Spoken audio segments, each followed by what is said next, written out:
Very good. आपल्याला chat जीपीटीच्या माध्यमातून महाशाळा एक वेगळ्या प्लॅटफॉर्मवरती घेऊन जाते आणि AI टूल सहित आपण इथून पुढे या सगळ्या गोष्टी करणार आहोत.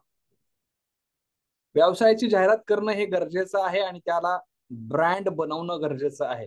ही आपली गरज आहे, कारण मार्केटिंग हा आपल्या व्यवसायाचा श्वास आहे. जाहिरात केली, मार्केटिंग केलं, म्हणजेच डिजिटल मार्केटिंग प्लॅटफॉर्मवरती आता आपल्याला जावं लागेल. स्क्रीनकडे लक्ष द्या.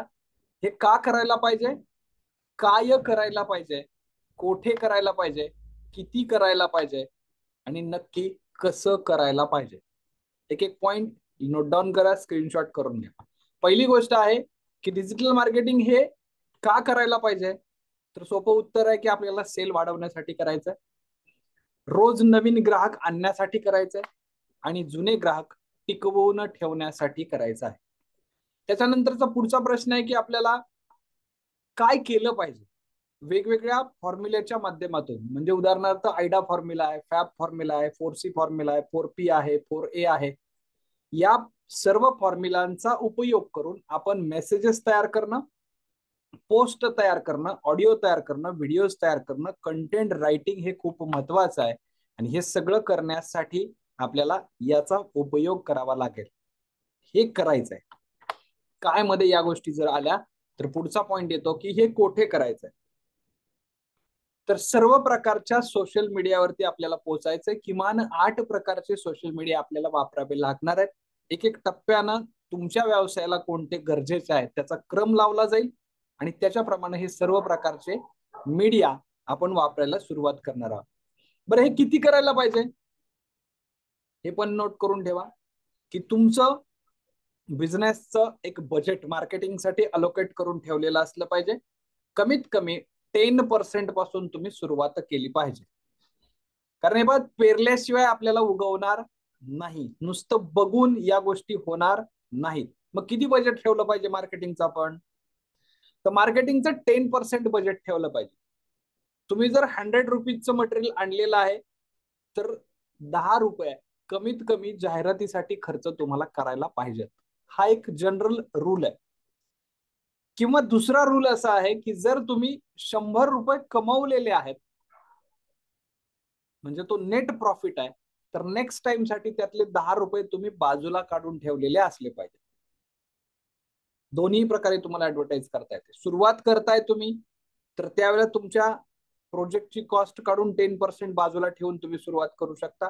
काम सुरू झाल्यानंतर सुद्धा येणाऱ्या उत्पन्नामधला 10% हिस्सा हा त्या बकेटमध्ये टाकून ठेवलेला असला पाहिजे, कारण पुढची सोय आपल्याला केली पाहिजे. आणि म्हणून 10% हा एक रूल लक्षात ठेवा. त्याप्रमाणे आपल्याला पुढचं प्लॅनिंग प्रत्येकानं केलेलं असलं पाहिजे. तो खर्च नाहीये, ती आपल्या बिझनेससाठी केलेली योग्य गुंतवणूक आहे. आणि म्हणून हे मग स्वतः करावं का दुसऱ्याला करायला द्यावं. मार्केटिंग करावं, डिजिटल मार्केटिंग करावं हे पण ठरलंय, मग स्वतः केलं तर काय हरकत आहे. काही लोक म्हणतात की मग दुसऱ्याला दिलेलं काय हरकत आहे. दोन्ही प्रश्नांची उत्तर काय आहेत बघा. पैसे वाचवायचे असतील तर स्वतः करा आणि वेळ वाचवायचा असेल तर दुसऱ्याला द्या. बघा, आता आपल्याला पैसे वाचवायचे आहेत, स्वतः करायचे, डिपेंडन्सी नाहीये कोणावर ठेवायची, तर ते स्वतः शिकलेलं कधीही चांगलं, हा माझा पहिला उद्देश राहतो. पण जर तुम्हाला खूप वेळ कमी आहे आणि अर्जन्सी आहे तर मग तुम्ही ते दुसऱ्याकडनं देऊन पण करून घेऊ शकता. पण दुसऱ्याकडनं करून घ्यायला सुद्धा तुम्हालाच इनपुट द्यावे लागतात, तेवढा वेळ तुम्हालाही द्यावा लागतोच. असं कधीच होत नाही की दुसऱ्या माणसाने डायरेक्ट तुमच्या बिझनेसचं मार्केटिंग करून दिलं, नाही होत असं. तुम्हाला नाव, गाव, पत्ता, फोन नंबर, इनपुट हे सगळं तुम्हाला देण्यासाठी थांबावं लागतं. मी म्हणतो थोडासा अजून त्याच्यासाठी जो वेळ दिला, कायमस्वरूपी तुमच्या हातामध्ये ती गोष्ट मिळेल. आणि आता महाशाळेने अशी सोय केलेली आहे की सगळेचे सगळे कोर्सेस तुमच्या हातामध्ये रेकॉर्डेड मिळणार आहेत. तुमच्या वेळेनुसार कधीही तुम्ही ते शिकू शकणार आहात. त्यानंतरचा पुढचा पार्ट आहे की हे करत असताना स्वतःला पहिलं डिजिटल बनवणं, ऑफलाईन टू ऑनलाईन तुमच्या बिझनेसला घेऊन येणं आणि नंतर तुमचा बिझनेस ऑटो पायलटला घेऊन जाणं, अशा 3 स्टेप वरती तुम्हाला काम करणं गरजेचं आहे. आणि याच्यासाठी 3 स्टेप मध्ये तुमचा ब्रँड डेव्हलप करता येणार आहे. मग तुमचे डिझायनिंग असतील, लोगो असतील, ऍडव्हर्टायझिंग असेल, तुमची आयडेंटिटी असेल, तुमची स्ट्रॅटेजी असेल, या सगळ्या बाबी तुम्हाला या ठिकाणी तयार करता येणार आहेत. तुमचा एक छान ब्रँड तयार करता येणार आहे. तुमच्या ब्रँडला विकसित करण्यासाठी या 3 स्टेप करणं गरजेचं आहे. आणि पहिल्या स्टेप मध्ये तुम्ही इथं स्वतःला डिजिटल बनवा. ते कसं करायचं हे शिकवलं जातं.